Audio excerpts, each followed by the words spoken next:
get it on. Sugar, let's get it on. Woo-hoo. We're all sensitive people with so much to give.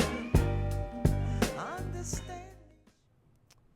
Hello everybody, welcome to the third episode of the Matinee Soundtrack. We have a lovely episode in store for you today.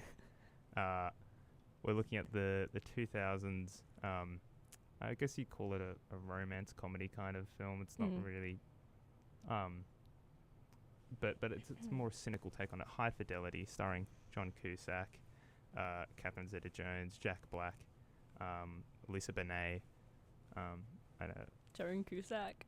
and Joan Cusack, as expected. They sibling duo who love to be in movies together. And yeah, I had never seen that movie before.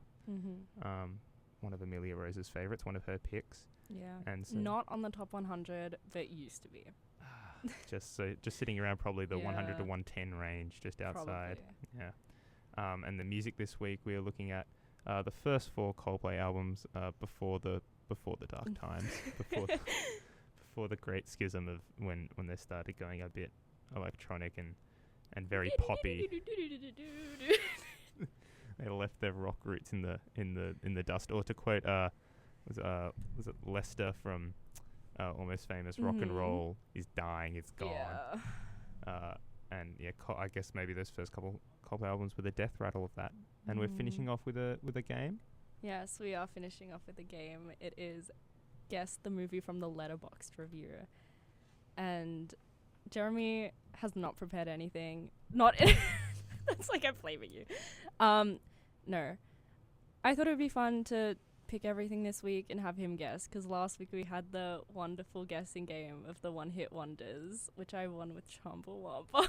That was, and you owe me 15 lunches. Yeah, that was still that I don't know if we'll top a moment in the games section. That we might have peaked. I hope not. But please listen in on YouTube to the previous episode in the link in our Instagram bio to go listen to that moment, because you won't want to you will not believe how she got Chumbawamba's tub thumping from the new song.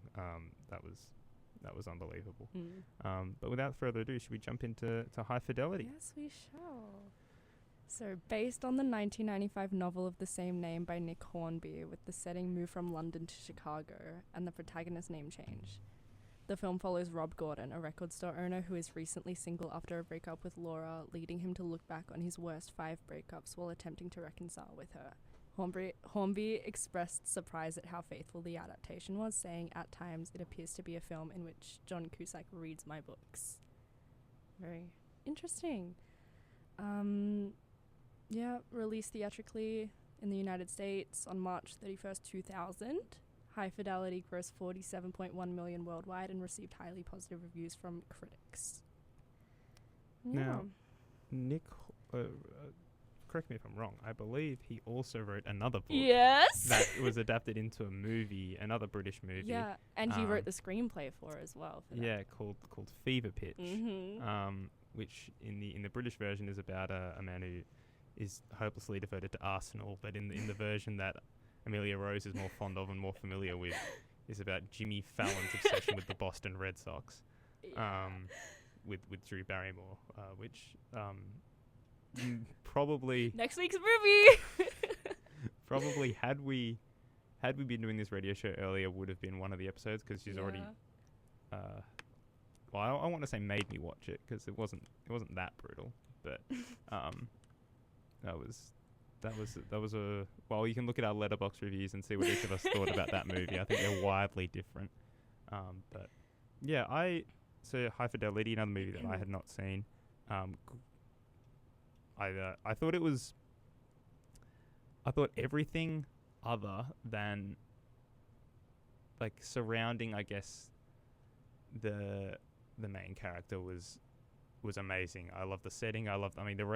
The record store in the movie is like, if you like music, you would just dream of championship My vinyl. dream job. Like, and that's I think Laura, who's the main love interest of the film. That's her point when they go through as a kid, you know, like, because he's kind of washed up at this point. He's run aground. I think he's in his late 20s, whatever. And he's running this record store, and she's looking at this old list of things he wrote when he was like 12 or something about the top 5. Yeah, his 5 dream jobs. Yeah, 5 dream jobs. And she's like, well, and like the first 4 are all about music, and then the last one is what? And it's like so pretentious. Oh. He's like journalist for the Rolling Stone magazine from like 1967 to 1971 or something. It's like, yeah. What else was there? There was well, there's just like being a rock star. Being a rock star. There is Being an owner of one of the record labels. Yeah. And then he's like, oh, because then you get to make shitloads of money, and you're like cool with the famous people, whatever. Yeah. And it like specifically in the years, like with Aretha Franklin. yeah, it was like specifically like this record company in this decade. And then the last one is like a throwaway. It's like, oh no, like an astronaut or something. An architect. An architect, yeah, whatever. And then Laura's just like, well, like this is all like, surely owning a record store is more congruous with everything else you have here. Yeah. And for me, the standout characters in this movie are his 2. Well, I wouldn't call them employees, because you said like they just came in every day, whatever. I don't even think hired them for pays 2 days a week, and they just started showing up every day. Yeah, they're like his only friends. Barry and Dick. Barry, of course, played by Jack Black, and Dick, I'm not sure who's he played by. But played a very, very by young Jack Black. Todd Louiser. And that role of Dick was originally offered to David Arquette. Oh wow. Yeah. Okay.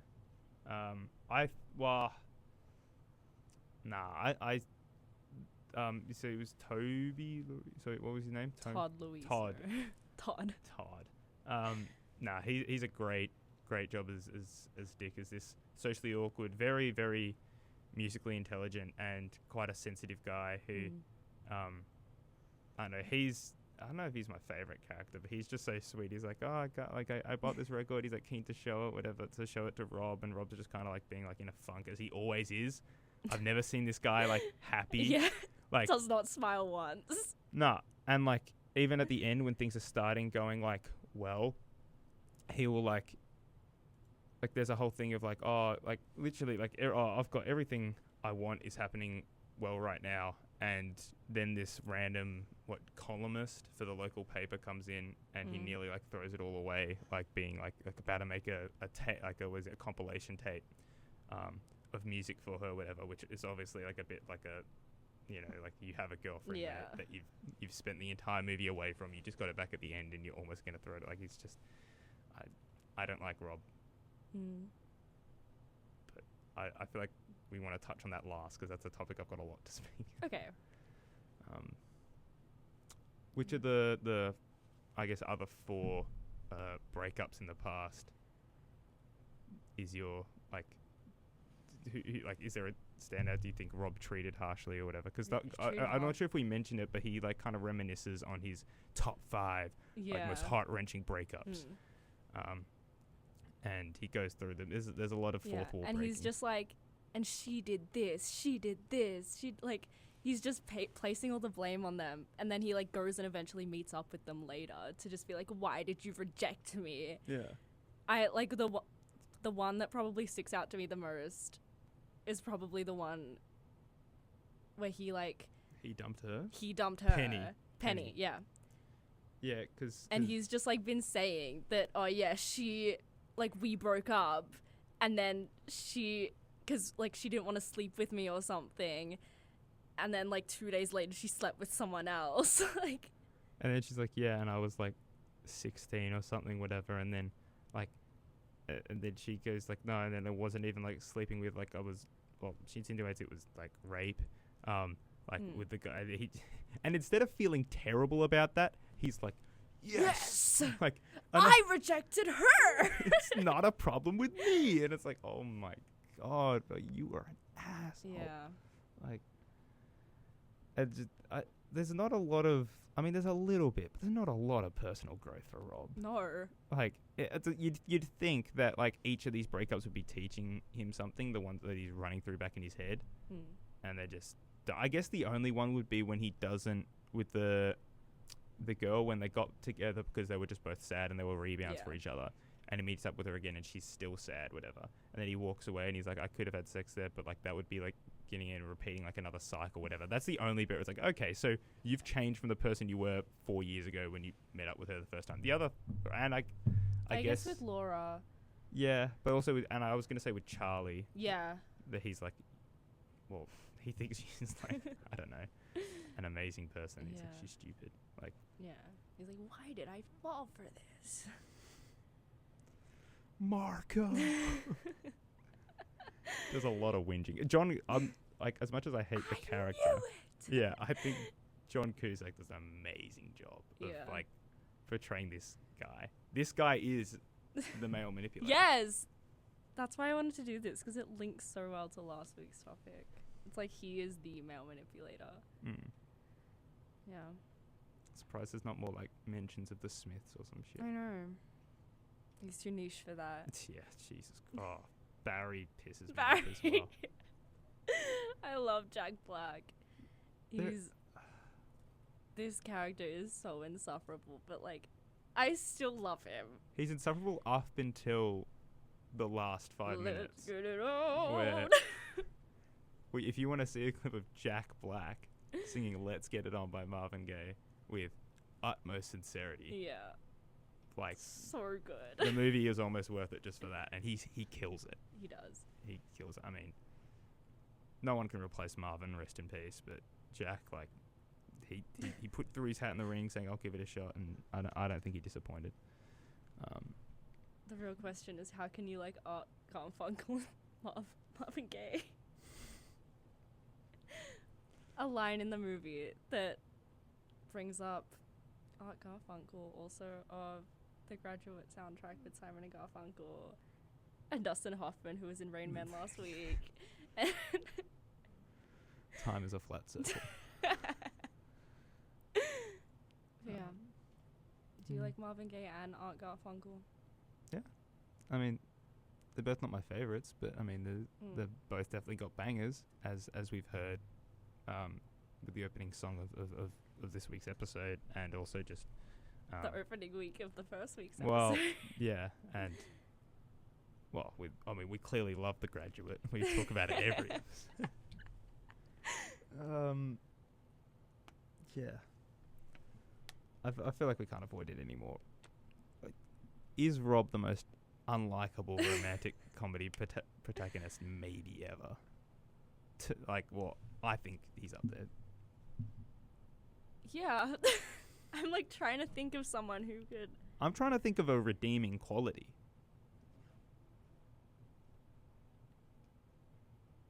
Because I think of all the good things he might have going for him, like, oh, well, he's clearly an intelligent guy. They become downsides because, oh, no, now he's a pretentious snob when it comes to music and films and stuff. And I get that he, like, kind of acknowledges it, where he's like, you know, like, oh, like, what does he say? Sorry if I'm shallow, but, like, books, film, TV, this stuff matters. And it's like, well, I mean, just because you're like, it's like that Family Guy clip of the woman who has like 1 billion free samples, and it's like, sorry, I'm being so bad, but I know I'm bad. That makes it better, right? Or does it make it worse? Like, yeah. Rob, what a character. Do you know a Rob in your life? Not to that extreme. It's like, I feel like I see him in a lot of people, but I guess it's like in the male manipulators, like we were talking about last week. It's like present in a lot of men, whether they realize it or not. And it's like, I don't know. Sometimes I see it in you. Like, which, just the like the pretentiousness of it? Yeah. But like nowhere near to that extreme. I see it in like a lot of people. Yeah. Some of the stuff he does would actually be funny as a bit, I think. Like what? Like conceptually, the idea of getting broken up with and being like, it's not even my top 5 breakups of all time. Like, that's a good bit, but not when it's kind of like sincere, because his whole thing is like, this is top 5 like list, like, well, no, what's another one? It's like top 5 there's a thing where he's at the funeral and he says like Oh a yeah, top top 5 funeral, like top 5 songs to play at my funeral. Yeah, exactly. It's like, yeah, what would be your top song to play at your funeral? I don't think I've lived either long enough, neither meaningful life to have any songs that I think could sum Top it all one up. song.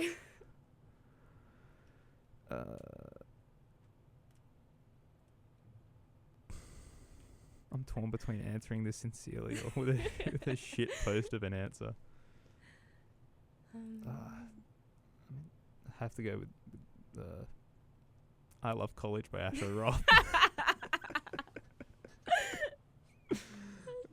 Shout out Hive Mind. Yeah. Shout out Hive Mind. Because they always talk about that song. Yeah. But the soundtrack in this movie, Mm, that is probably my favorite part of it. yeah. Bob Dylan, Bob Dylan, Velvet Underground.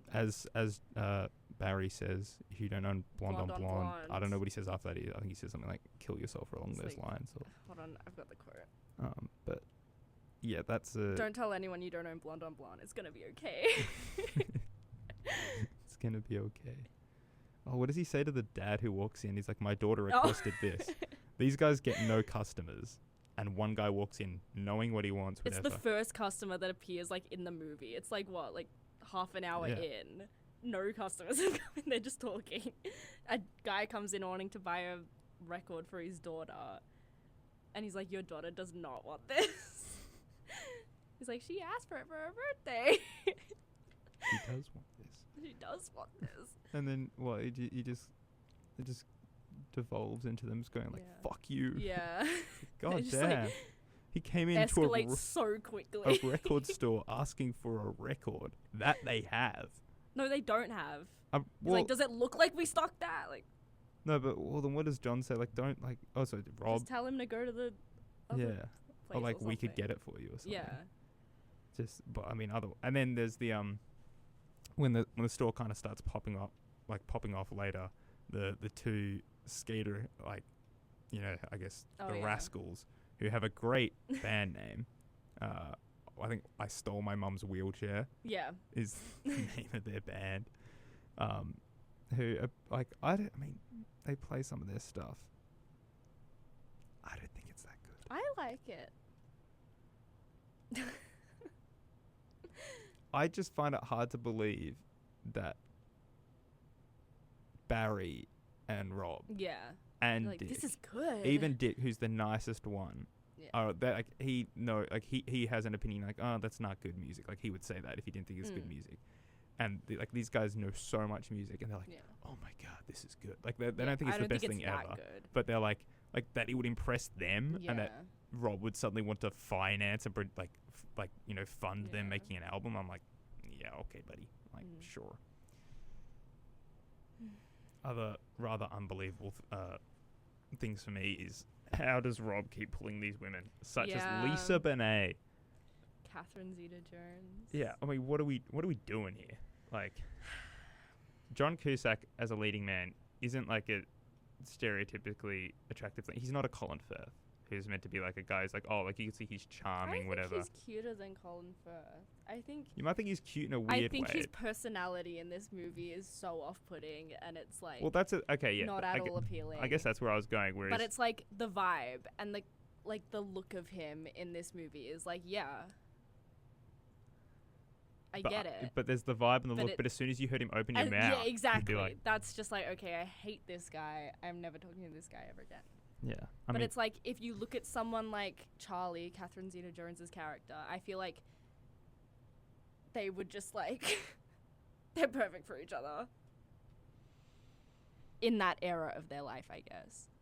nah, but even not just because, like, Rob seems so content with where he is in life. Like, the only thing I guess that he's upset about is, like, these girls. Yeah. Whereas, like, they say, like, I think Charlie is, like, talking about all these, like, these global things and stuff. They said they were together for 2 years.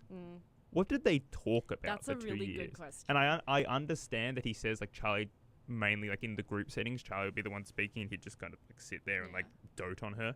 But like when all that alone time for 2 years, like it would just be like it's just a soliloquy, like it's a monologue. Yeah. It's just one person speaking the whole time. Some people like that. But to that extent, No. it's like the clips they show of Robin. That's another great bit with John Cusack playing the different stages of this kid's life and the wigs and the extent they go to make him look younger than he is kind of funny. And like the outfits they make him put on to like suit each Yeah. era. My favorite of which would definitely be like the little 1 minute or so they show of him in his rebound era with that other sad rebound. Look around, he's got that thing on his head. It's like it's not a do-rag, but it looks like it's Yeah. When he's DJing his hair then. The wig department did a great job in this movie. Because Laura had different hair then too in that DJ Yeah. scene. She was She had the pink hair. Yeah, pink hair. But yeah, actually, and then I saw a lot of people say Rob should have ended up with Lisa Bonet, which was weird because I don't know, that's where I kind of thought the movie was going, because it's like they had good chemistry, and it just became a one night stand. And they were both like, that wasn't like a one night stand where somebody left. They were both just like, yep, that's all it was. Whatever. I'm like, well, I don't know. You guys kind of got along. Like, I don't know. Like, and his whole thing is like being around music, and she's a musician, quite a good one. Yeah. Marie DeSalle. He's Like- like, I'd like to live with a musician. Oh, that's another great line is when they're talking about Marie DeSalle, and Dick's like, yeah, I told her about her, and he lists these other qualities, like she's like this and this and this, except she's black. It's like, oh yeah, I guess that's a bit different from who I can't remember who he compared her to. Oh. It wasn't Nancy Sinatra or something like No. that. I But- don't remember. Yeah, and shout out J. Cole, Lisa Bonet, from No Role Models, one of the 3 or 4 supermodels from the 90s and early 2000s that J. Cole had a fascination with, and I assume Maybe we many should've other done- young men. Maybe we should have done J. Cole this week. Okay. J. Cole week. What would Barry, Dick, and Rob I think ain't of J. never Cole? done this before, no. I ain't never done this before, no. Shout out High Mind. Yeah, that's Riley's. He said that's his go-to That's his karaoke. go-to karaoke song. Which if you've ever listened to Wet Dreams by J. Cole, is the craziest karaoke song ever to do. I mean, aside from it being a rap song, which kind of is like hard to do karaoke-wise, but lyrical content, what are we doing here, man? Like, some of the... I kept thinking of Riley Savage from Hive Mind with his mustache, his 5 Cap. head, with his Yeah, cap, his his cap long that hair. covers his 5 head. And he's like skinny as hell on a stage rapping about I don't even want to repeat some lyrics. Let's on not. air. Let's not. But if you want to find out, go to listen to J. Cole's Wet Dreams off of his album 2014 Forest Hills Drive, which is a good album in my opinion. Yeah. I love that album. I thought we were going to do that this week. We're It's not just doing one J. album. Cole week. I don't like enough of him to dedicate a whole week of him. That's fine. I know. You know what? I'll just extracurricular wise Just outside your of favorite rap albums week. right. And maybe we'll be hearing more of Wet Dreams by J. Cole. Tell us, viewers, what you think it was. Yeah, vote in the comments. Yeah, put in the comments. Go in the live chat. The live chat. Wait, can we look at the live We chat? can have a look at live chat. Or is everybody silent? I don't think there'd be Nobody anyone cares. there except Max. There's something from yesterday. One of the No things one's in the saying. chat. Somebody yesterday said, "Who want me? I only have eyes for you." Oh. Okay. Shout out Elvis. Shout out Elvis. I don't know what show that was. Yeah. I gave High Fidelity a 7 out of 10, Okay. which It used to be that, and then it went up to like an 8. Now it's like a bit above an 8. it would probably be an 8 or higher for me if Rob was a teeny bit more likable. He's more likable than he is in the book. Oh, really? Yeah. Well, he's British in the book. Yeah. British people. He's bad in the book. And just speaking on the narrative structure, because it's kind of a weirdly structured film. Like it starts at the present day, constant flashbacks, constant fourth wall breaks. Yeah. Like I kind of like you don't really know what's gonna happen next. It's kind of it's very unformulaic, which I appreciated, because there's been so many rom-coms that I like about, like, well, as Charlie says, men in these what does it all mean like phases. Yeah. What did you think of the Bruce Springsteen bit? That was kind of funny. I wish there was more of those. Yeah. Like, it wasn't going to happen, but in the script they just like wrote it in because they thought it would make the like production company actually want to make it and think it was really interesting, but they didn't actually have plans on including it. But John Cusack knew Bruce Springsteen and he just like called him up and he was like, do you want to be in this movie? And he's like, send the script over. He just has And like he's like, words yeah, of sure. encouragement. Yeah. Just like, you got this, whatever. Like. Yeah. And he so random, and it like comes out of nowhere. He's just like, what would Springsteen do? It just like cuts to him having a conversation with Bruce Springsteen Family in his Guy head. cutaway gag. Like, it's like this is like the time of Bruce Springsteen gave me motivation. Yeah. What? Yeah. I was pleasantly surprised, to be honest.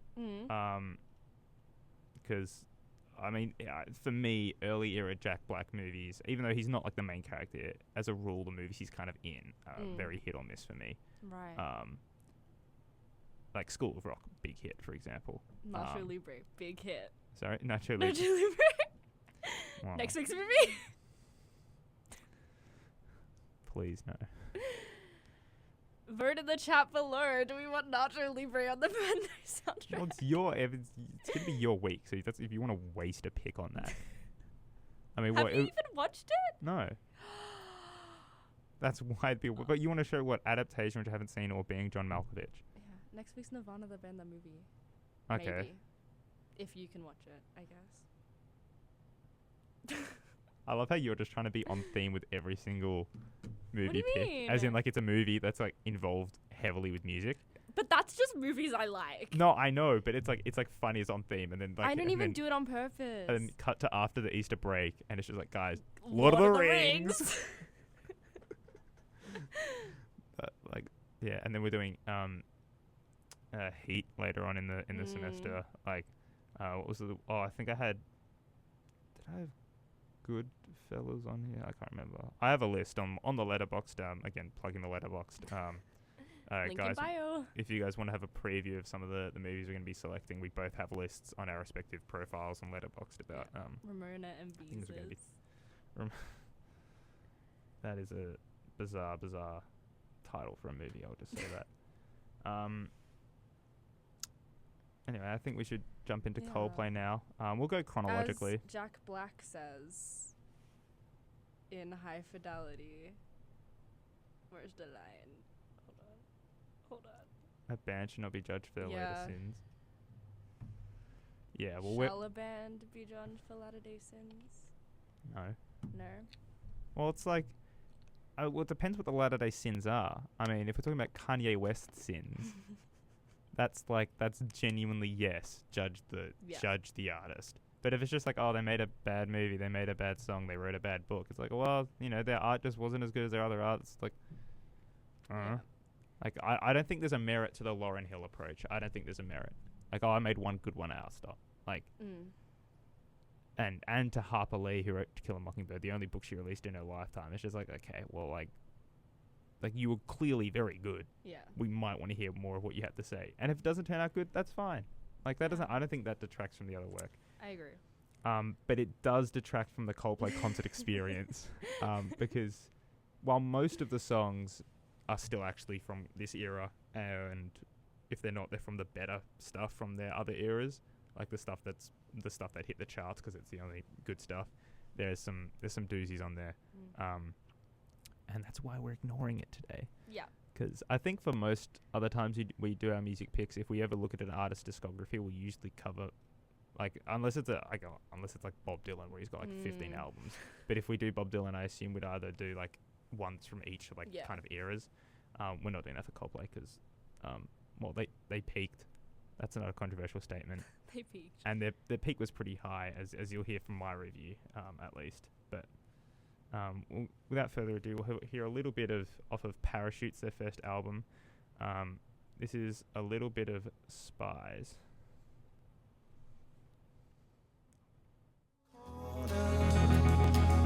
She can't touch them, no, 'cause they're all spies.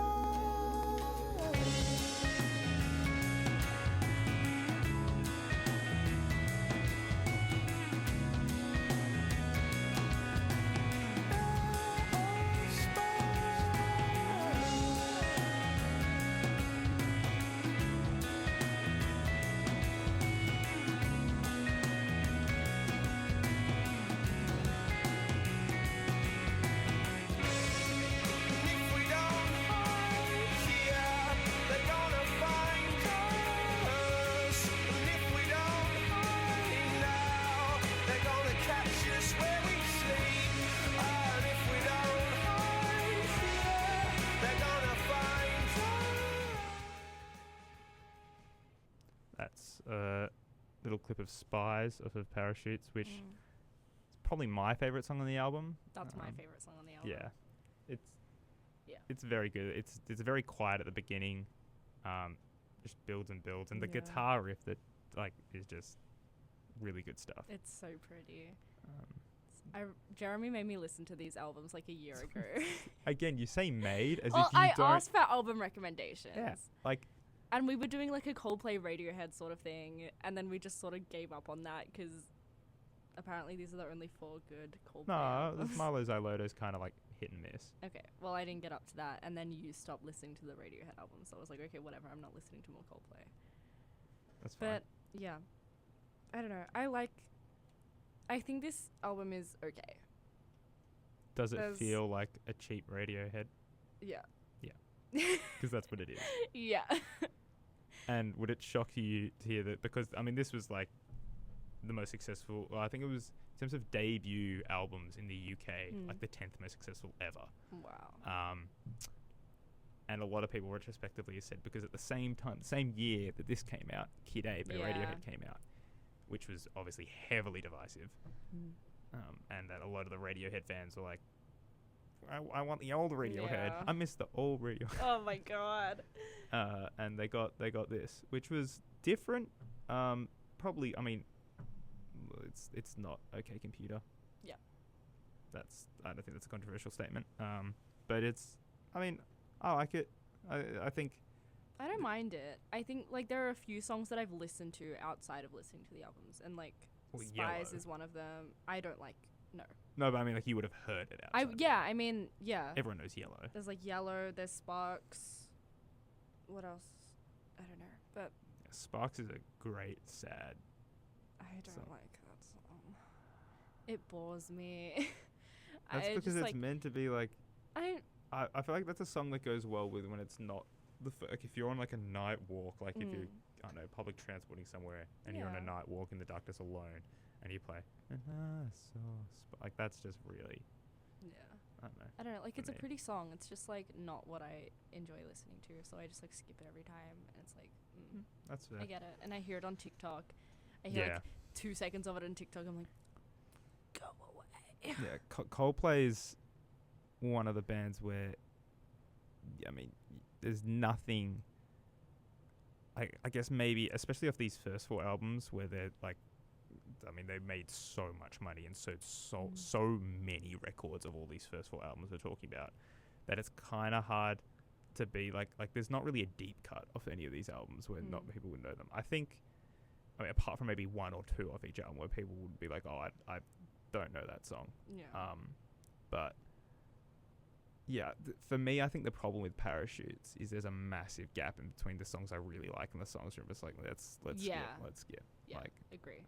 And there's only like a couple of the songs that I actually really like on that album. Which would be Spies and what else? Don't Panic. Shiver, I guess. Okay, so the first 3 on the album, and then the rest is just like... Trouble. I don't mind Trouble, but it's like... Everything Not Lost at the end. I like that one. I'd say one of the massive strengths of these albums, with the exception of Till Kingdom Come, which is X and Y's final song,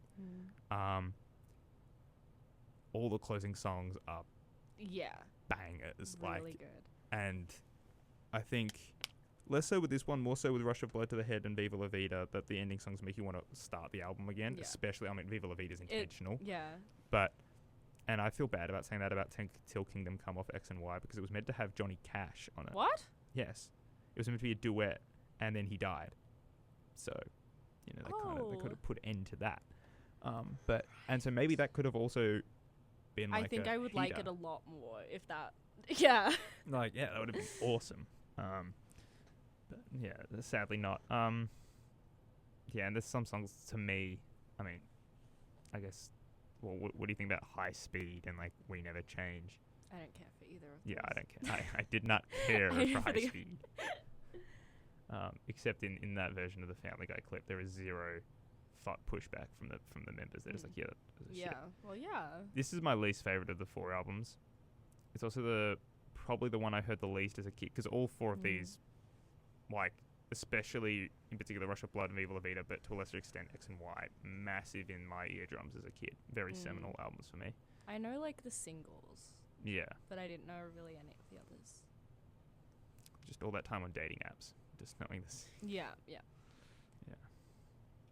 But I don't know, if I don't know, give this album a rating. Rating Yeah, of Parachutes, you go like 6. yeah, that's fair. I'd probably only give it a 7. I hate. No.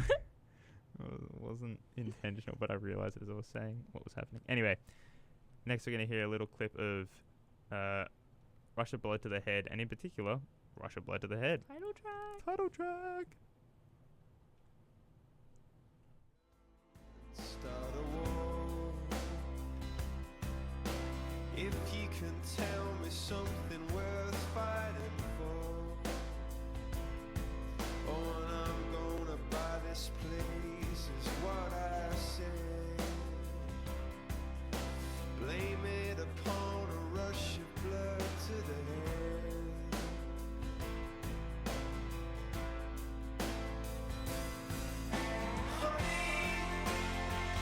All the movements are starting to wake. See me crumble and fall on my face. And I know the mistakes that I've made. See it all disappear without. I'm gonna buy a gun and start a That's a little bit of Rush of Blood to the Head, which to me I think is a massive improvement and step forward from then as artists. They, like, for me at least, this album's a solid 9. Like, there's not much I would change about any of these songs. Yeah. I don't know. I think for me it's 7. That's like an improvement, but it's not like I actively listen to it. Actually, I'm 7.5. Yeah, okay. A bit better. This is probably, it's a tie between this and Viva La Vida in terms of the public consensus, like objective rating, what people say is their best. I like Viva La Vida much more. Yeah. Well, it's that's way more varied, I guess. Yeah. But yeah, this album, I mean, they have a lot more to say. They're not just here to, I guess, make a bit of music and try and make a name for themselves. They're like, okay, we're already a name. Let's try and start saying some shit. And that's evident from Politic, the first track. My favorite on the album. Really? Yeah. Yeah. So I guess you're telling me you're a Politic then. Yeah. I think it's common knowledge, but for the less educated, I'll say it anyway. The Politic was written within 2 days after 9/11. Very much a response to kind of what are we doing here, and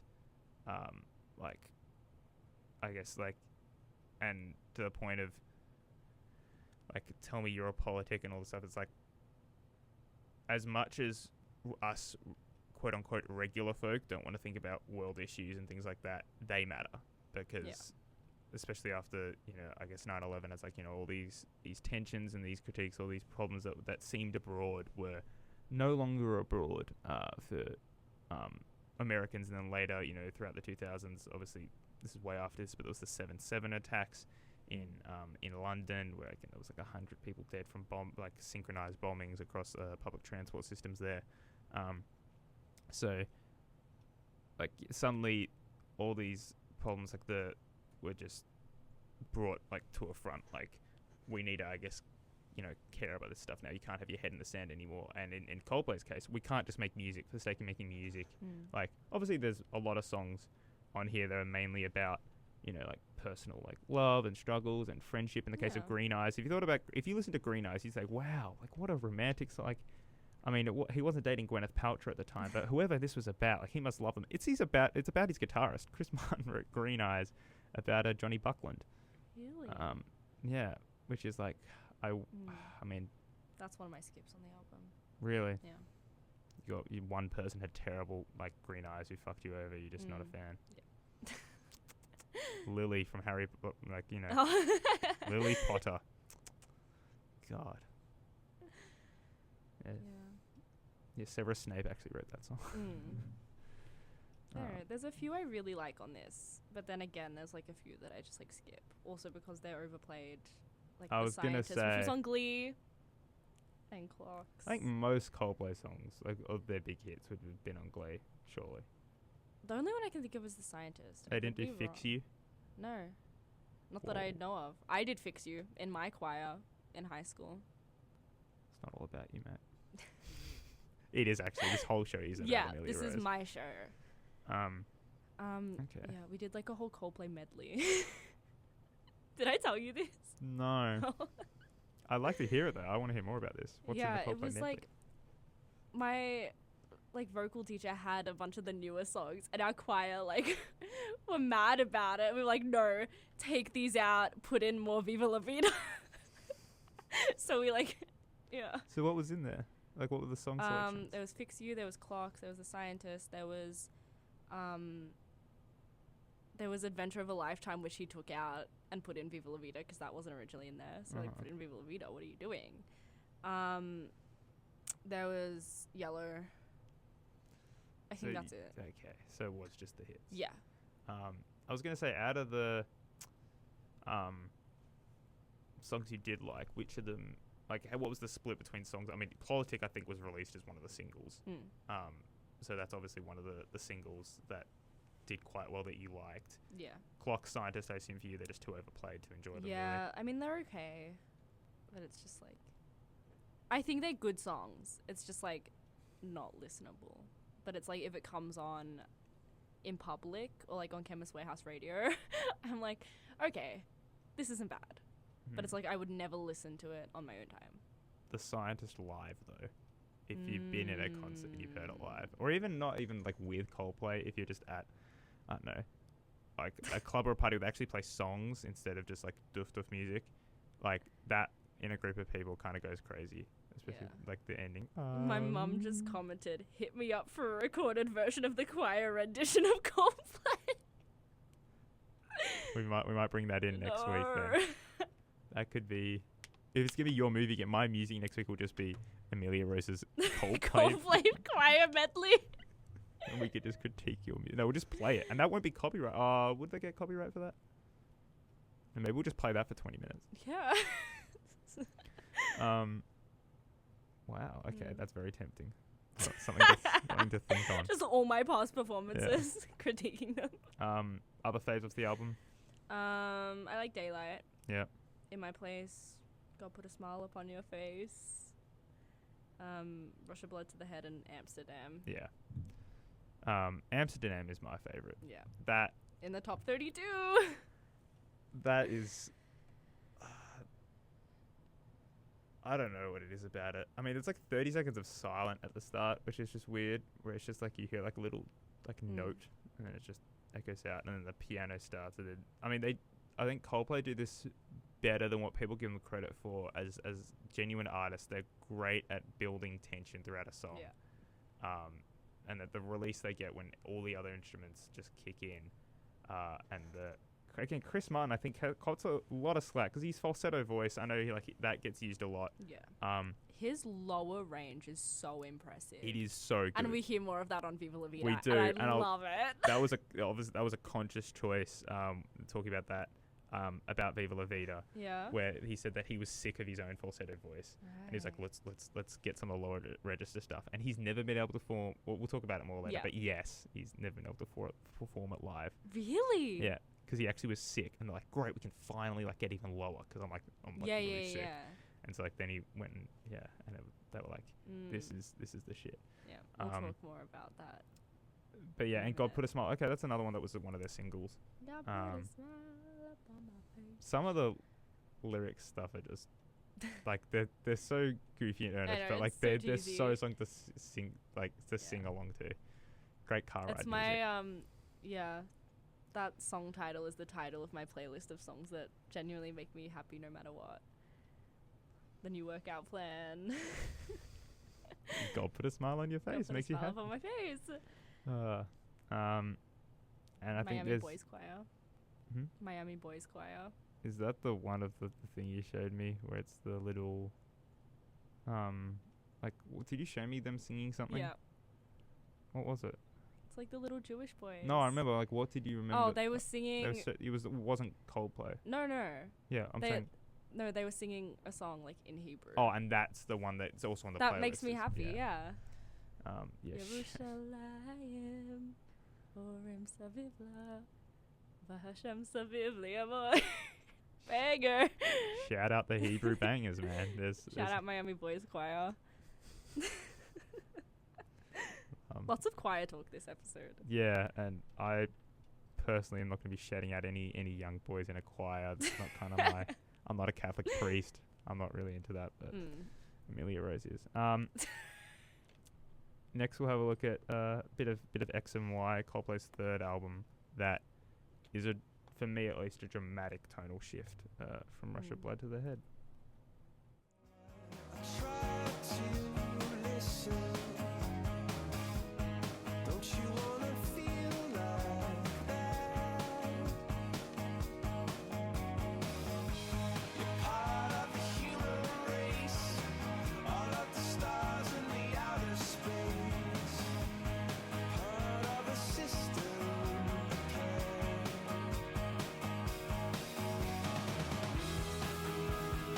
All this noise I'm waking up, all the space I'm taking up, I cannot hear you breaking up.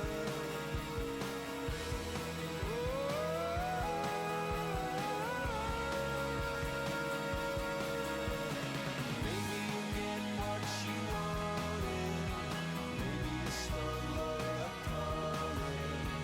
Everything you ever wanted in a permanent state. So that's a little clip. That's a little clip of White Shadows off of X and Y. I like to think, what song did you think I was going to choose? I don't for X know. and Y? I thought you were going to do Square One, maybe. Opening song. That's probably my second favorite on the album after White Shadows. It's my second favorite. After Talk. X and Y, very, very different vibe. And part of, not X and Y's fault, part of the reason I hate some of the new Coldplay stuff as well, this album is meant to be like a space vibe.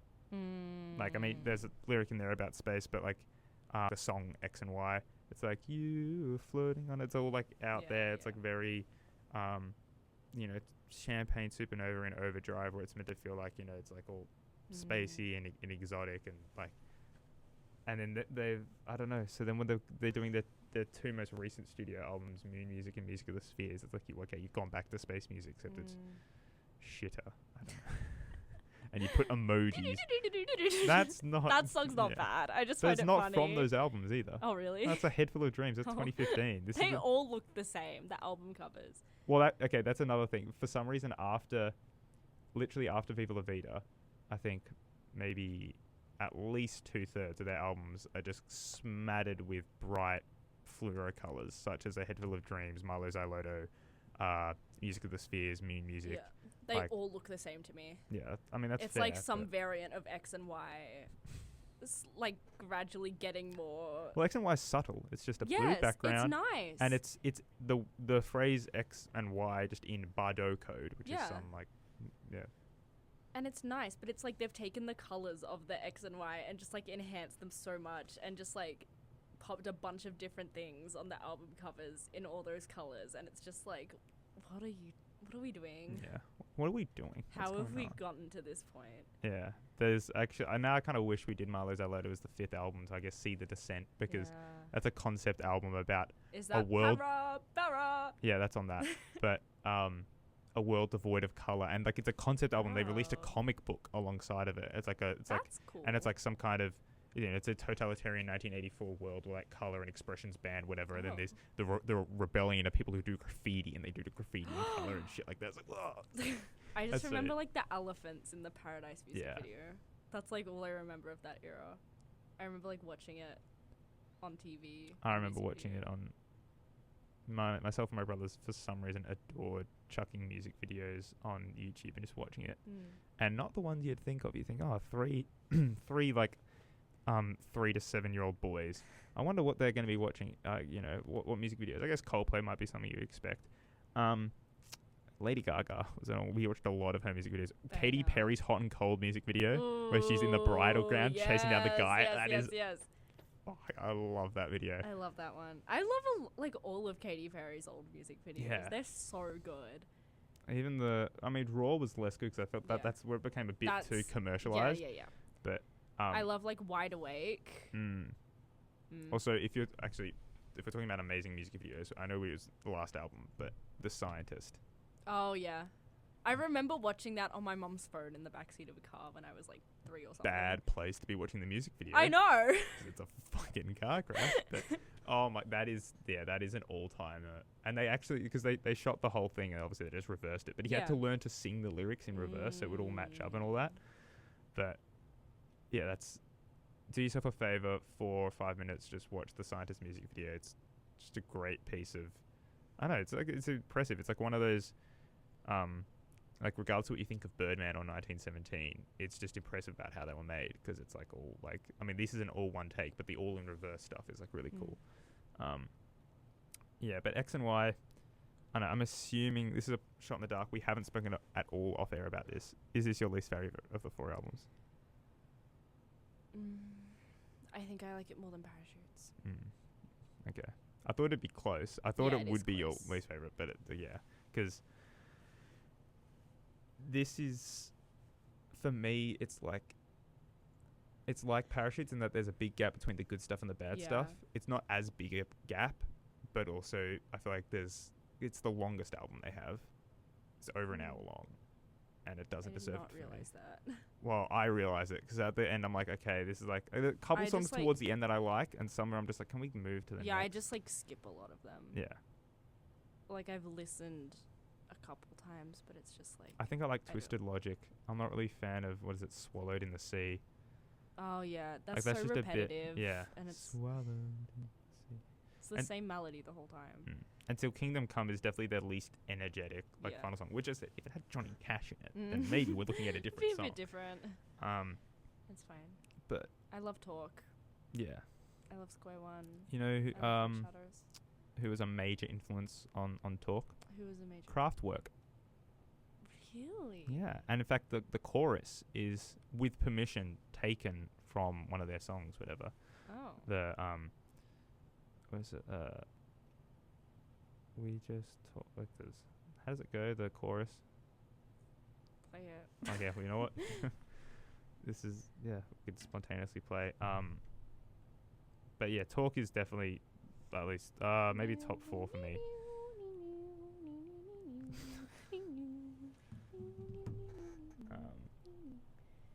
Yeah, I mean, because there's another, Speed of Sound is literally, if you look at Speed of Sound as a song and you're looking at the sheet music, whatever, it is just clocks redone, Yeah. which becomes incredibly obvious as soon as you know that fact and you listen to Speed of Sound. You're like, how did anybody at the time, like people at the time were like, oh, this is just this is just clocks. But the fact that it even made money at all is like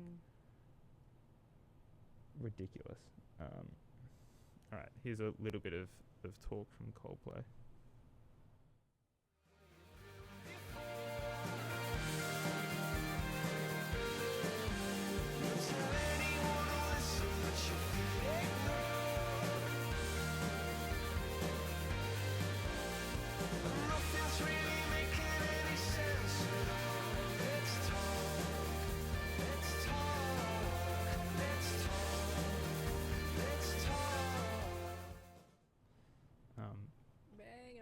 Yeah.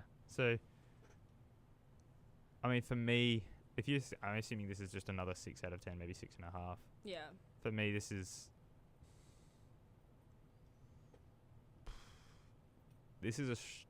I'm torn between saying it's like a light 7 or a strong 6, but it's not like I probably like it less than Parachutes, to be honest. More so because it's like I get like the flaws with Parachutes. I get it's like it's your first ever album. Like yeah, sure. And I'm like, well, hang on. How do you go from making Rush of Blood to the Head? You get 3 years, and that's another thing about this album: troubled production history. Because that initially, because of the success of the first 2 albums, the record label were like we love you, like yeah, take your time, like we make it good. And then they started taking their time, and the record label checked in, like, oh, how's album number 3 going? And they're like, oh, we haven't done that much. And it's like, okay, well, we're gonna give you a fucking deadline now. Yeah. And then they're kind of rushing, then they missed the deadline, and then there was a whole, probably one of the few controversial Coldplay moments, because usually they're the most, and I guess actually to be fair, this is probably not controversial in today's with how much people hate capitalism now, but a bit of a different story in the early 2000s, where because the company EMI were like, come on, like you're losing us money by not making it the deadline, and Chris Martin said, quote, don't care, shareholders are the evil of the world. And it's like, well, you know what, like, yeah, all right. But people also like, well, they are kind of paying you guys like $10 million, so like, let's get moving. And then after this, they did actually take a break and like announced what people thought was going to be a longer hiatus than it was, and it resulted in, I think, what we consider to be their best album, probably. And here's a little clip of that. This is Cemeteries of London off of Viva La Vida.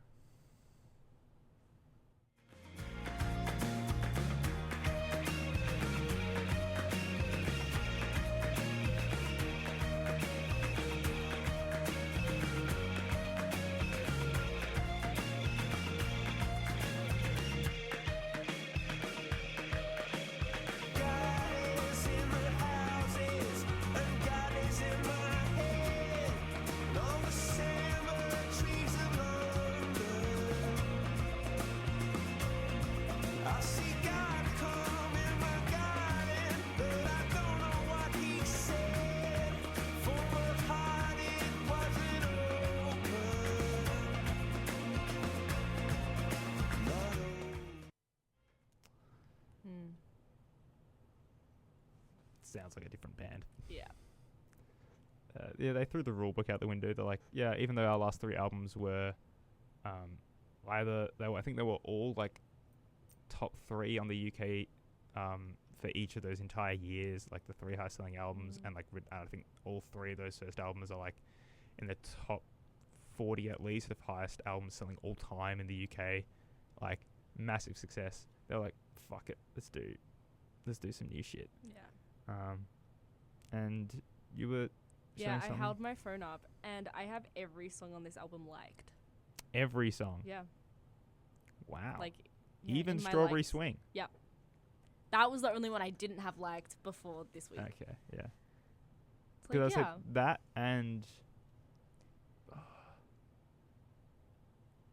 and maybe the first half of Lovers in Japan are the only bits where you're like, oh, I could see this is Coldplay. Yeah. But then obviously the second half, Rain of Love, kind of kills that as well. But yeah. Also Lost. I don't really care for Lost that much. That's fine. Do you had a thing there that said disc 1, disc 2. Do you have both versions of Lost? Yeah. You have with Lost. Jay-Z. What? That's not.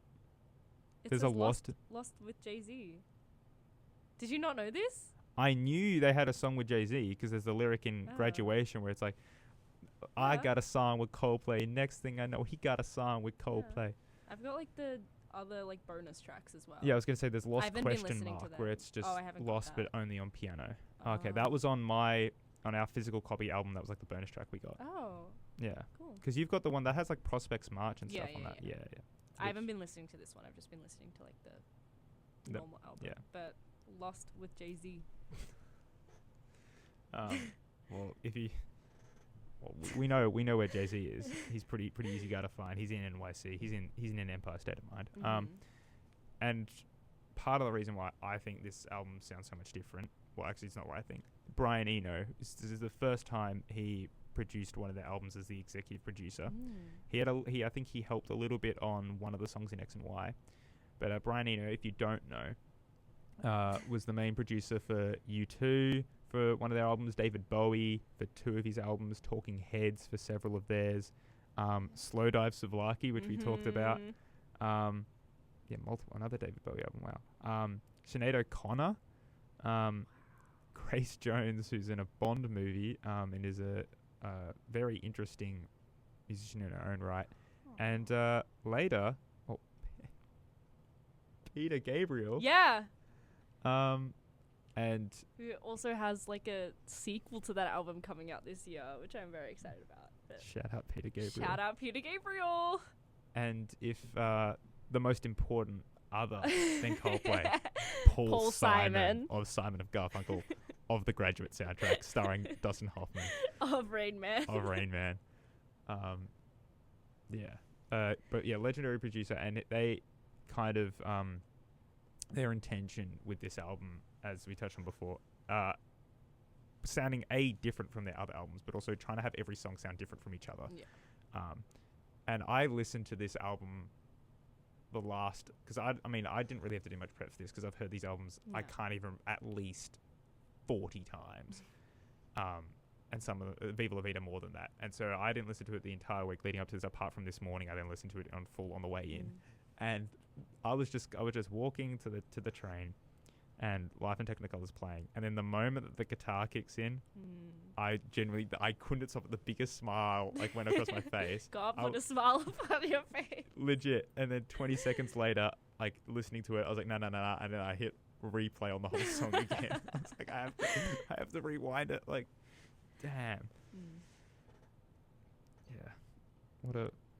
What an album. And also, I think what's telling is, for some reason, it's more enjoyable the fact that, and people will know these songs because this album was ridiculously successful. I mean, it charted at number one. Their second in a row after X and Y to be both debut at number one in the US and the UK.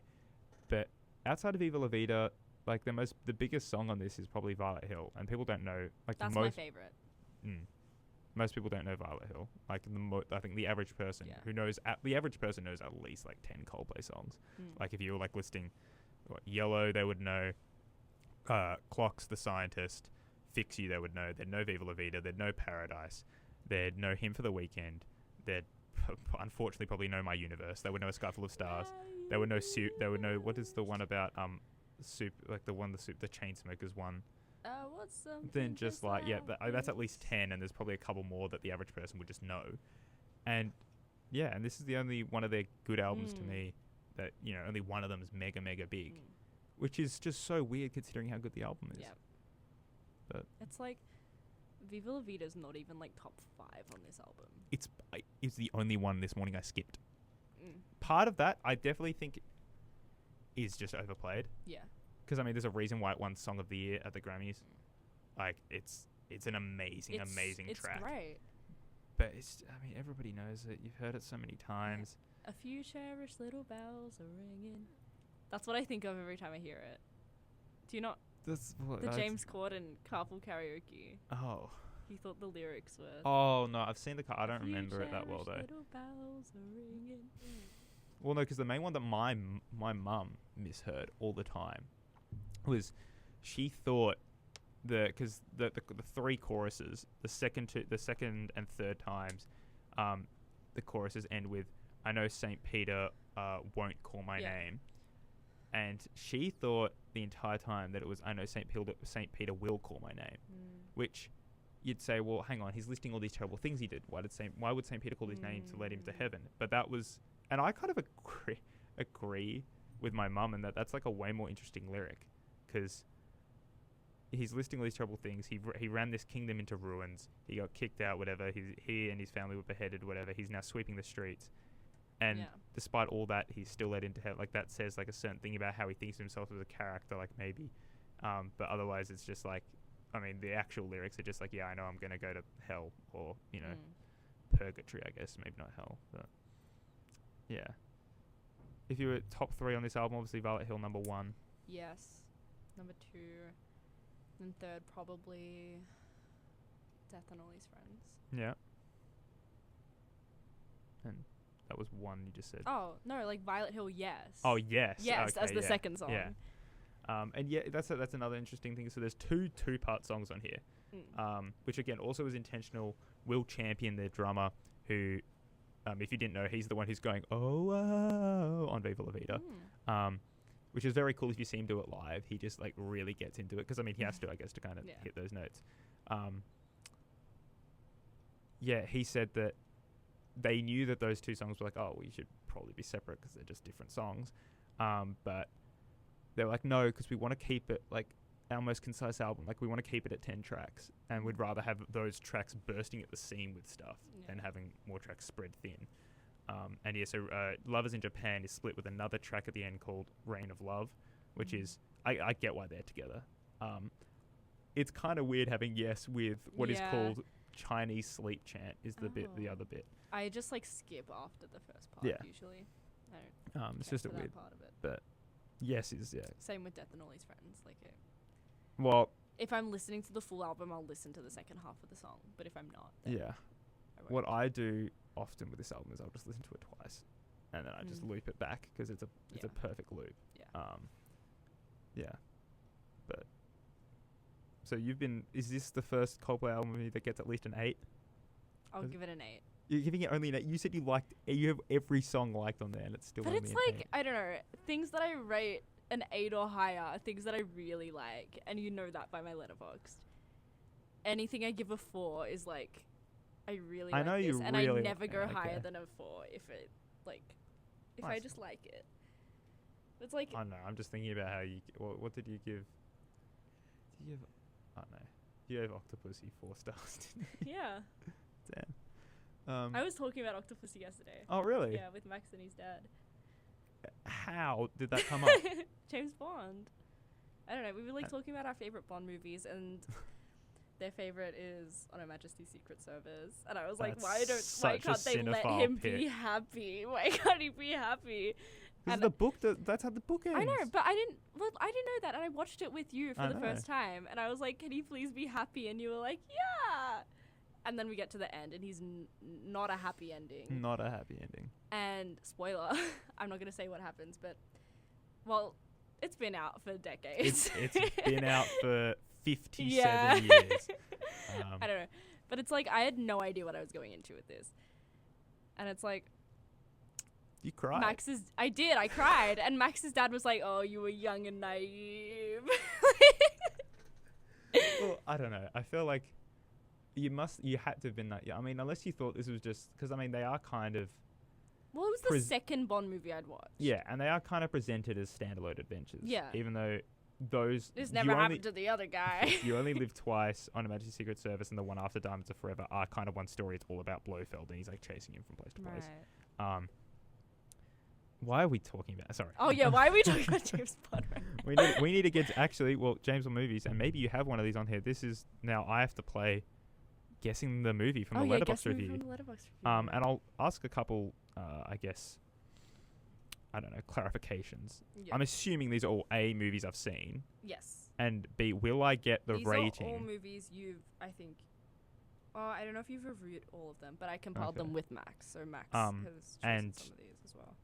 Will I get the rating with the review? You'll be like, I'll tell you the rating, and I'll give you the review. Okay. And do I get, if I can't get it, will I get another hint about when it came out, or the genre, or something like that? Oh, I guess I can give you genre. Yeah. I don't have them planned, but... Okay. I'll give you... Okay.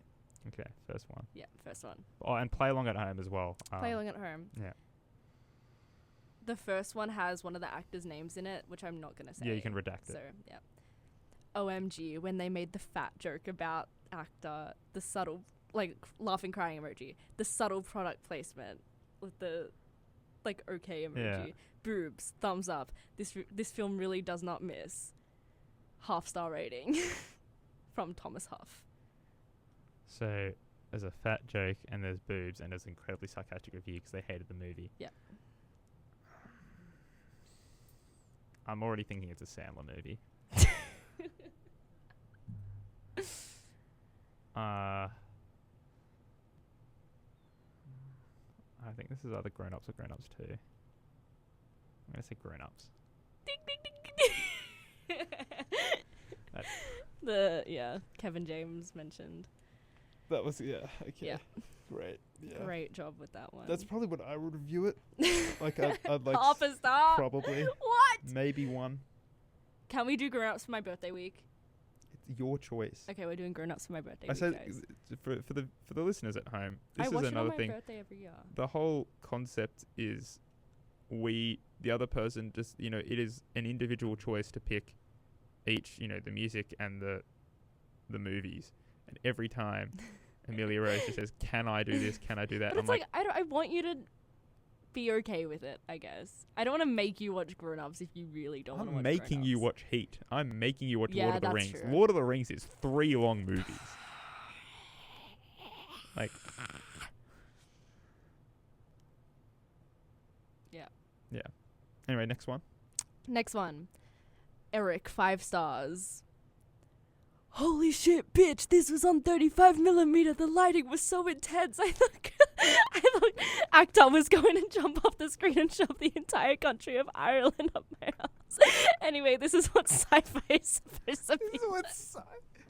The entire country of Ireland. Yeah. Okay, they must be an Irish actor. Yeah. 35mm, 5-star review. Sci-fi. Okay, I'm trying to think of Irish actors in sci-fi movies. I'm only thinking of Colin Farrell in Minority Report off my head, which makes sense giving it a 5-star review. It's also a movie, it's a Spielberg movie that's, like, despite it being a Spielberg Tom Cruise movie that's kind of action-based, is kind of quite artsy and has a lot of themes and shit, so I understand that being on 35mm and being screened like that. Colin Farrell is the kind of guy who would, like, jump through the camera and shove Ireland up your face. Yeah, my first guess, but I don't think you'd do Minority Report. I'm just going to say Minority Report. Ding, ding, ding, ding, ding. And it is about Colin Farrell? Yeah. Yeah. Yeah, I knew you were going to get that one. Yeah. That's ball Okay. knowledge. This one, I don't know if you'll get this one. Okay. This is 4.5 stars. This was one of Max's reviews. Weird Al Yankovic cameo. Yeah, this film was made for me. Great. So I just have to. I know I have seen a movie that has a Weird Al Yankovic cameo in it. I don't remember it, but I remember seeing him in something recently. I have an inkling it was something you watched and you recommended. I have not watched this movie. You haven't watched this movie. Okay. What was he in? And it's something that I have reviewed or watched at least. Reviewed. I reviewed this? I'm pretty sure. What the fuck was he? I can see his stupid face, and I could see the lighting of the scene of the cameo. And that's extra perplexing that you haven't watched it, because my mind immediately went to something that's music related, and you love music related movies. What if I watched? He liked it. Max liked it. 4.5 stars. No, I'm gonna need either like a year it came out or genre or something like that. Well, it's like a comedy, action comedy.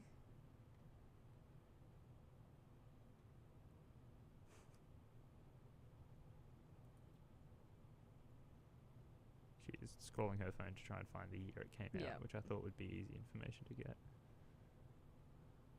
We'll try to get it from action comedy. Action comedy. Yeah.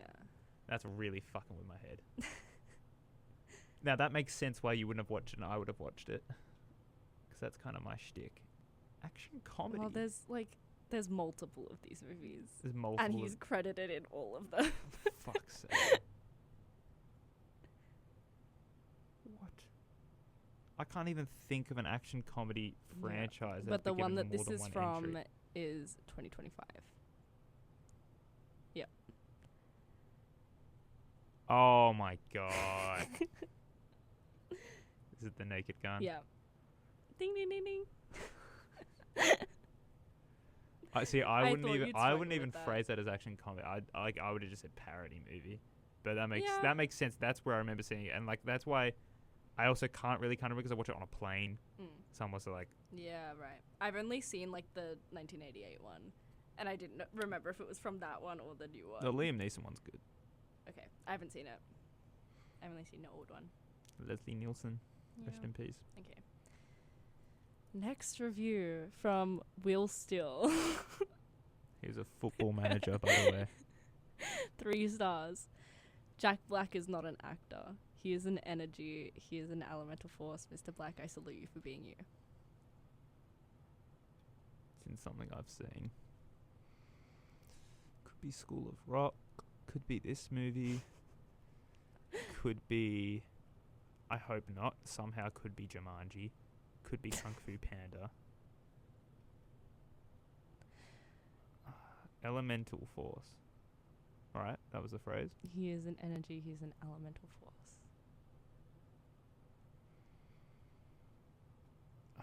It even could be, what's that one? The Holiday. The Holiday? I haven't seen it though, so you can't put that in the... I guess Kung Fu Panda. The School of Rock. Oh, you didn't even give me another hint. Oh, sorry. Oh well. Damn it. Well, hey, at least I said that I was thinking of it. So I'm not a complete clown. All right. Okay. Robin gave this movie 4 stars. This prequel to The Nice Guys is so wild. This is Kiss Kiss Bang Bang. No. How is it not Kiss Kiss Bang Bang? It's literally a prequel to The Nice Guys. It's made by the same guy. It's got the same vibe. It's 2 great actors. Okay. All right. Well, then, can I have a year hint then? Because if it's a prequel to The Nice Guys, I already know the kind of genre. Yes, I you hope. Prequel. Yep. 1997. It's not what I think it is. It can't be what I think it is. There's no way this is LA Confidential. It is That LA Confidential. That is a fucking terrible review. That is the worst review I've ever heard on the history of Letterboxd. What's their name? Robin. They're getting blocked. I'm finding that review and I'm blocking them. That is horrible. Oh my! For reference, LA Confidential is my favorite movie of all time, and that is the worst description of it I've ever heard in my life. This prequel to The Nice Guys is so wild. Fuck off. Is that only because there's like there's Australian actors in it, and I Russell Crowe's guess. not even he's raised Australian, but New Zealand, that's fucked. Police. Detectives. I don't know. They're not police. In The Nice Guys, they are not police. It's a retired That's PI and a true. guy who's high. He's a muscle high. He goes up Yeah. and beats people, and that's it. Okay. Oh, I guess no. There is also like they both involve like porn and like prostitutes and shit. Yeah, I guess. Okay. Next one. 4 stars. It's like a less furry Zootopia. This is gonna be like some movie about race relations. It's gonna be hilarious. Less furry, so it's gonna be like a human version. Zootopia is all about like racism. Less furry version. Oh, I don't want to say it, but I want to say something like Mississippi Burning, like a really serious Malcolm X. No. God. Oh, unless it's just a dig at Pixar movies and it's saying they're all the same. Less furry version is Utopia. Mm-hmm. I've got a bonus review for this one as well. Right, I'll take that as the hint Okay. then. I'll just take a guess Mhm. anyway. Is this Cars? Bam, bam. Okay. The bonus review, 4 stars. Watching this and The Nice Guys, especially back to back, is some form of self-care. What?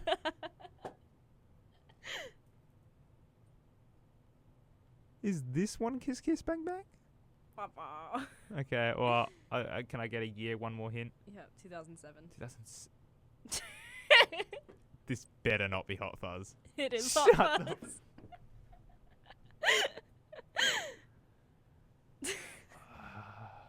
God damn it! You're killing me with these. You're killing me. You're You're killing me. really killing me. Daddy daycare reference. Okay. Next Another one. terrible review, I'll say. Oh, I mean, was it 4.5? That's fine, but fuck's sake, like, that is a. These, I have 2 reviews, both by me for this movie.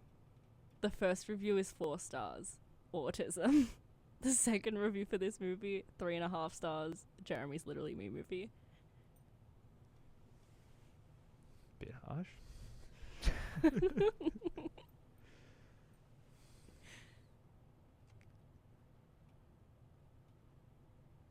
It was downgraded from. I remember you writing this review. Mm-hmm. I remember. I was with you. Oh, this is Fever Pitch. This is Fever Pitch. Yeah. Yeah, that is. It is, but it's not. It's kind of what I want to be. I wish I had season tickets to like a team I loved and could devote. I had the money to just fly out to Florida and watch them train or whatever. Yeah, that's mentioned before. Again, Time's a Flat Circle. We mentioned Fever Pitch already. Yeah. Yeah. I'll go. You'll go. Yeah, because I've like got them. Okay. Okay. Next one. 5 stars. Not from me. Where were you when you first saw Stanley Tucci's overwhelmingly masculine forearms? This is easy A. This is easy A.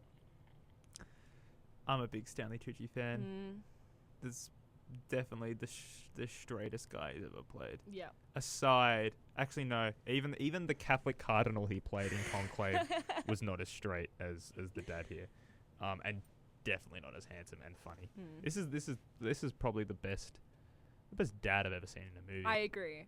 He, like it's to invoke High Fidelity, top 5 dad all time, real or fake. Real or fake? Real or fake, top 5 dad all time. Top 5 dad of all time. I agree. Okay. This is a long one. Oh. This had no rating. So That's I don't know if helpful. it's 5 stars. I don't know if it's nothing. I don't know if it's... or if it's our friend JB, when she doesn't rate it half the time, it's because she was falling asleep. Yeah. and paying attention. Okay. This is a long one. Okay. I used to really like this film. Back in the day, I worked at Hollywood Video. For those of you who are too young to know what this business was, it allowed people to rent VHS tapes and DVDs inside of a brick and mortar store for stupidly high prices with ridiculous late fees that would cause customers to yell at me. Anyway, one of my co-workers was Rob. All things considered, he's a cool guy, but Rob was/is a huge Jack Black fan and played this movie in the store non-stop. For a while, this was nice, but there is a concept called Too Much of a Good Thing. I grew to hate this movie and have never rewatched it since quitting because I'd seen it too many times. Fuck you, Rob. The name is throwing me off because I want to just say High Fidelity because it's Jack Black and the main character, and that's called Rob. And it's the kind of movie that a record store employee would play on repeat.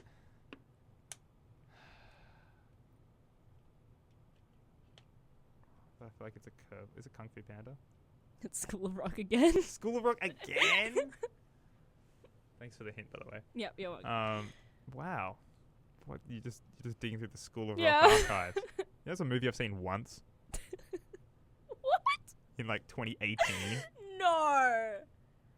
That's my that's God. one I don't have a review for, right? I don't think I have a review for School of Rock. I just have a rating because I remember Yeah. watching it. You're really hammering home the School of Rock as if it's like one of my all-time faves. I just love School of Rock. I And know love you Jack love School of Black. Rock. And we need to do that one week. What do you mean? Okay. The man. Stick it to the man. Groupies Stick it are to the sluts. maniosis. You get a young iCarly. Yes. Let the little iCarly sing. But she's the manager, right? Yeah. Boss. All right. I love that movie. Okay. 5 stars. This is what happens when a man fails to develop hobbies after he retires. The Giants just moved to San Francisco, brother. Buy season tickets or something.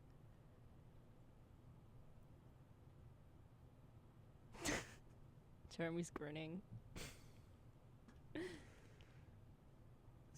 This is Vertigo. Yes, this is Vertigo. Is that my review? No. This I is said by that's Bobby something Wagner. That's something I would write. I think yeah, I do have one of your reviews in this. Oh fuck. We'll do it last. Oh, we're not. Oh Jesus. Okay.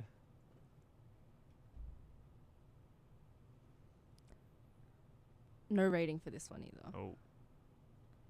The two main men in this movie look exactly the same. She didn't really have to choose. Could have just picked either one and used her imagination a bit.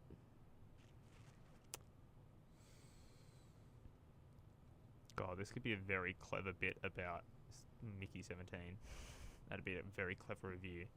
They look exactly but it's a movie I've seen. So it's not Twilight.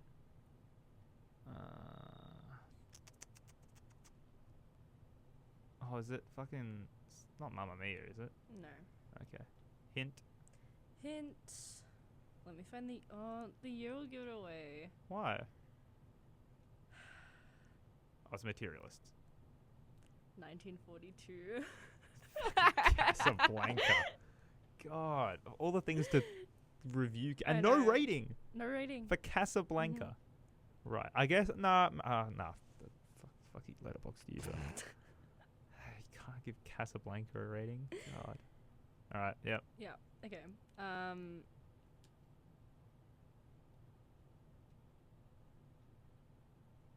5 stars. Gay girls. I know we said we wanted better representation, but now I feel too seen. We are fucking under attack.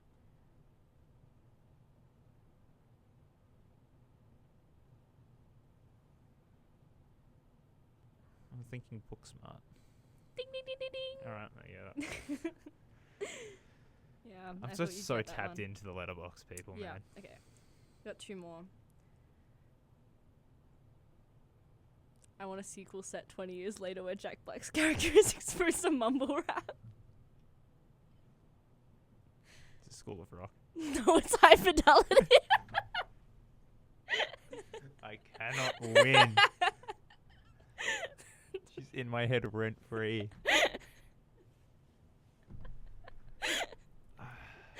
Yeah. All right. Last one. This is your review.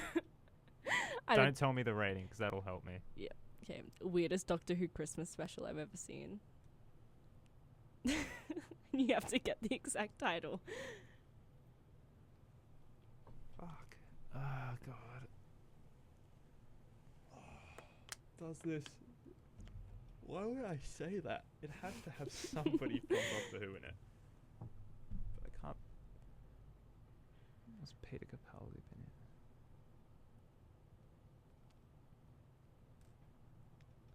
Oh, I don't remember writing this. Doctor Who Christmas special I've seen. Mm-hmm.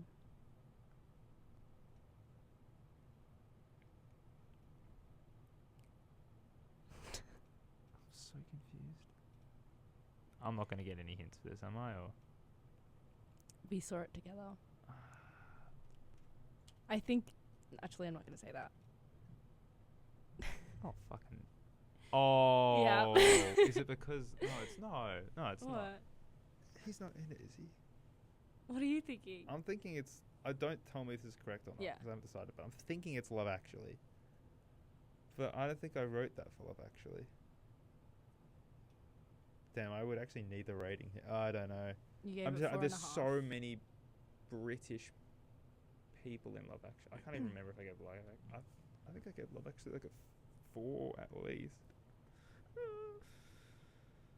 What do you mean we watched this together?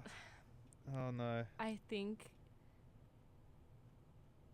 I'm going to give you this and it should hopefully give you the Yeah. answer. I think this was the first movie we watched together, like, properly. Because, like, we'd watched other stuff, but I think this was the first movie. Maybe not, but I'm trying to remember. I thought the first movie we watched together was Full Metal Jacket. what did we watch the same day as Full Metal Jacket? We saw this. And then I showed you Full Metal Jacket. We saw this. Yeah.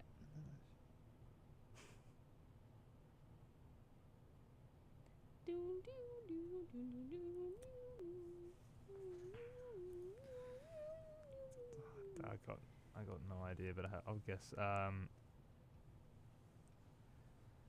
don't know. I'm almost 4.5. Importance of being earnest. Yes! It's so stupid. It's not even a movie. Oh, that's why I couldn't remember it. 'Cause Yeah. I'm thinking like it's not a fucking movie.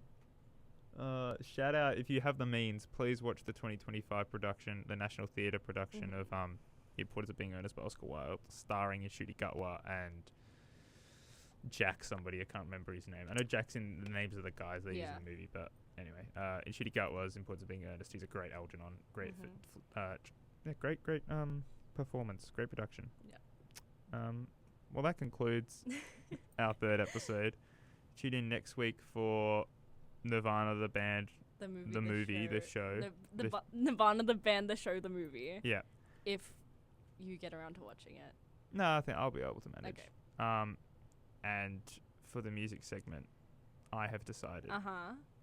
This is the first time hearing about this. This is Taylor Swift week. Oh my god. There will be some glaze. There'll be some hate. There'll probably be a lot of reminiscing about better times for me, at least. Life peaked when I heard Folklore for the first time. No spoilers. Yeah, so please get on your T-Swizzle grind. And I think Nirvana, the band, the show, the movie is it in cinemas right now? Yeah, it's in cinemas right now. I'm watching it at the Rivoli on Friday in Hawthorne, which is going to be freaking bang. Get there and like attack her if you see her. Yeah, please. And let her know that she thinks some of her takes are terrible. Pick one take off her letterboxd and say it's a terrible take. Yeah.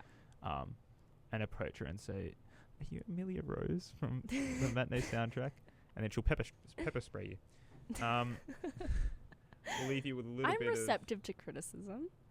We were going to end with talk, but we already heard a little bit of it. Do we want to still end it with talk? Well, Or do we end it what with would you Violet Hill, maybe? I think that's a better place to end it. This is my favorite Coldplay song. And also, it's very anti-war. There's a lot of this kind of war stuff happening at the moment, so let's, get rid of that. Thank you for listening. We'll see you next week.